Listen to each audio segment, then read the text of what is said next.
మంత్రాల పకీరు చెప్పే మాయ మంత్రం కథ కదే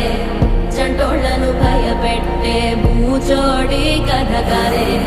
తాత ముత్తాతమ్మల భూతాల కథ కదే విక్రమాదిత్యుడు చెప్పిన వేదాళుడి కథ కదే దీపము నుండి దెయ్యం వచ్చే అల్లావుద్దీన్ కథ కాదే ఇది ముడత చర్మం ముసలి చెప్పే కథ